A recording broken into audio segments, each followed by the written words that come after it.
tá?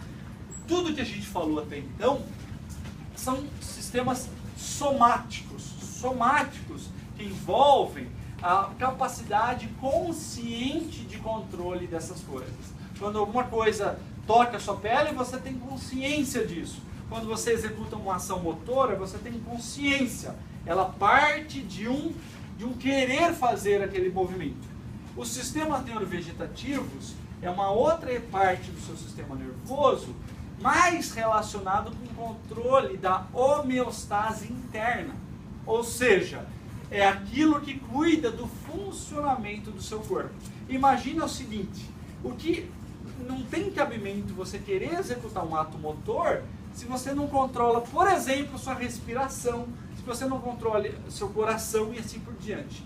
Então é muito importante que seu corpo esteja funcionando de maneira adequada para que você tenha inclusive condições de fazer tarefas motoras, certo? Então a ideia dos seus sistemas neurovegetativos é o seguinte, é o sistema que mantém seu corpo funcionando de maneira apropriada para que você tenha condições de interagir com o ambiente, né? Quando você faz uma ação motora, você precisa, por exemplo, que o coração bata mais forte e tudo mais, e esses sistemas neurovegetativos que controlam essas funções, muitas vezes subconscientes.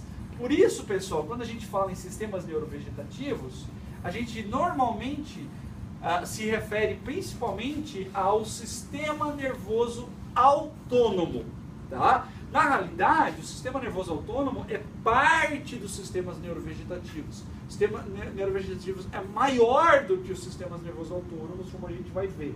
Por exemplo, os sistemas neurovegetativos controlam nossas emoções, tá? Ele está relacionado ao controle emocional. Já o sistema nervoso autônomo é uma partezinha desses sistemas neurovegetativos que está relacionado justamente com o controle da homeostase interna do seu corpo.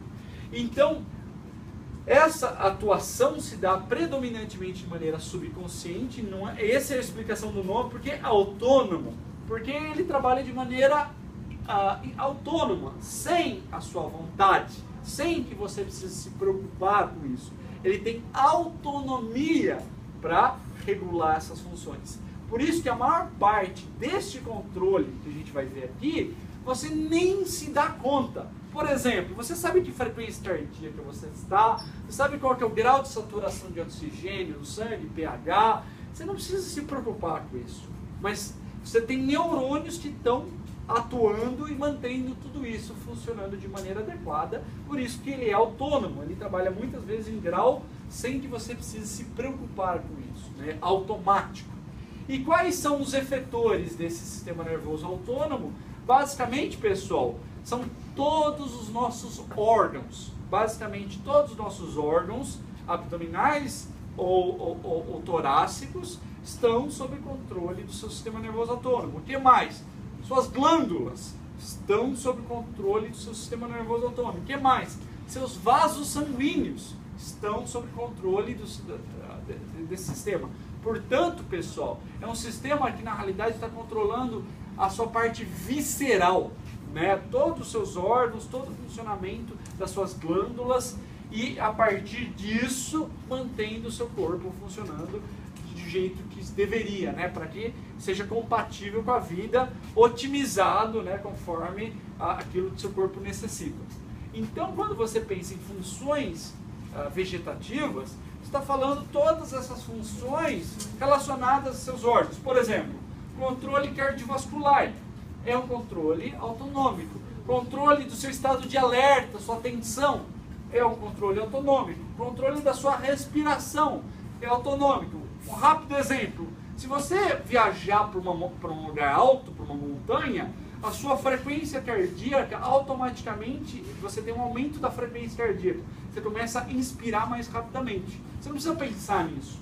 Então, esse é um exemplo de que, na hora que você desembarca do avião, vai ter neurônios que vão perceber que a pressão atmosférica é menor e para ajudar na respiração, isso vai informar os neurônios que controlam o seu diafragma, fazendo com que o ritmo de contração do diafragma seja mais acelerado e isso confere uma vantagem para você absorver oxigênio numa condição atmosférica a mais de ar rarefeito.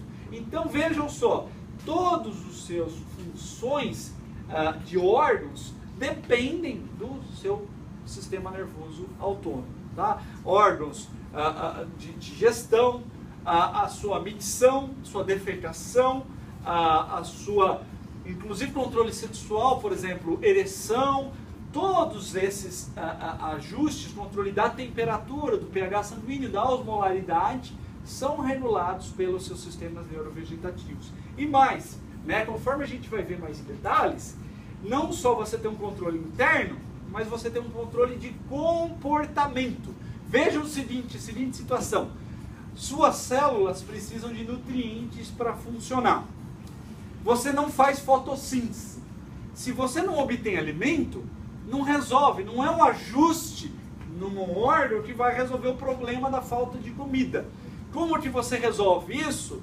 Na expressão de um comportamento alimentar. Então esses mesmos sistemas que estão regulando vísceras também são importantes para a geração de comportamentos na gente. Então na hora que você sente fome, pessoal, é justamente seus sistemas neurovegetativos te alertando que você precisa comer, né? A quantidade de energia disponível no seu corpo está abaixo do ideal e, portanto, vejam só que coisa interessante, a fome é uma maneira do seu corpo de te fazer ir atrás de comida, porque ninguém gosta de fome, a fome é incômoda. Então, causando essa sensação incômoda, ele te força a ir atrás do alimento para você ir. Então, não só você tem um controle interno, mas você também tem um controle de comportamentos. Aí, evidentemente, no controle comportamental você vai ter que interagir com o ambiente. Tá? Como funciona? Quais são os componentes do seu sistema nervoso autônomo? Na realidade, são várias estruturas espalhadas em diferentes segmentos do seu sistema nervoso. Você vai ter neurônios na sua medula espinhal, no seu tronco cerebral, mas aqui, pessoal, a gente vai falar de uma outra parte central que envolve o famoso sistema límbico. O sistema límbico é um sistema que envolve várias estruturas que estão relacionadas com o controle das emoções. Não é à toa que muitas das nossas funções de órgãos viscerais estão atreladas com emoções. Por exemplo, se você está passando por uma forte reação emocional, todas essas funções ficam comprometidas, pessoal. A sua digestão fica atrapalhada. Você ir no banheiro fica atrapalhado. O controle da seu coração fica atrapalhado, a sua respiração. Imagina um sujeito nervoso com medo. Tudo isso vai estar alterado. Então, isso mostra que muito desse controle visceral depende de áreas do seu sistema nervoso que controlam as emoções. Por isso que envolve o sistema límbico, porque o sistema límbico contempla inúmeras estruturas relacionadas com o controle das emoções. Mas uma estrutura eu queria chamar a atenção, que a gente vai falar em mais detalhes, que é essa área chamada hipotálamo, né? Então o hipotálamo é uma área absolutamente crítica no controle do sistema nervoso autônomo, dos sistemas neurovegetativos, conforme a gente vai mencionar aí ao longo da aula de hoje. Como que funciona o sistema nervoso autônomo? Tá? Para a gente ir entendendo, vamos pôr algumas informações para facilitar nosso entendimento. Aqui, pessoal, é aquilo que a gente já falou nas aulas passadas, sistema nervoso somático. Aqui você recebe informações sensoriais que levam à consciência e você tem a execução de movimentos motores voluntários. Tá? Juntamente com o seu sistema nervoso somático, você tem o seu sistema nervoso visceral. E o sistema nervoso visceral controla todas essas funções viscerais.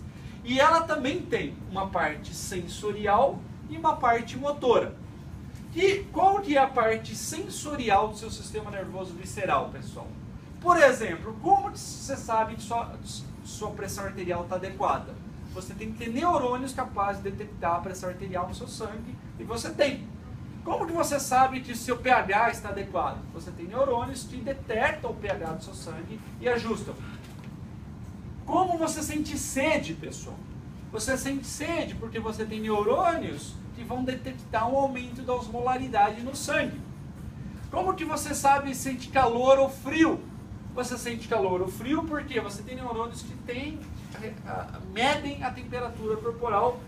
Como você sente fome, você vai ter neurônios que vão avaliar o estoque de energia de vocês. Então esses são vários exemplos que mostram essas informações sensoriais. Para o seu sistema nervoso visceral funcionar de maneira adequada, você precisa informar esse sistema se essas variáveis críticas para o seu funcionamento visceral, como elas estão.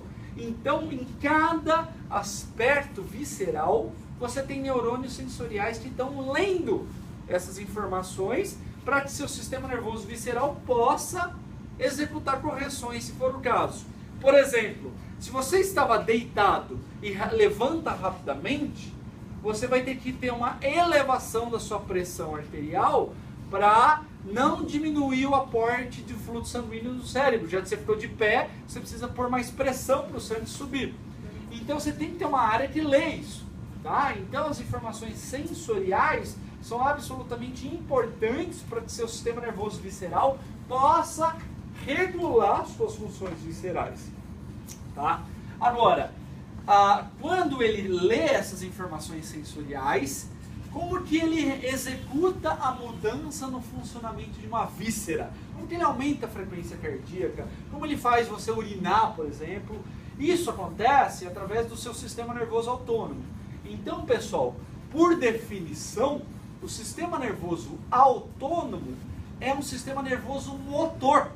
Só que não é o motor somático que controla a musculatura esquelética estriada, que gera movimentos voluntários. O sistema nervoso autônomo, ao invés de controlar músculo esquelético, ele controla a musculatura lisa, musculatura cardíaca e glândulas. Esses são os grandes alvos do seu sistema nervoso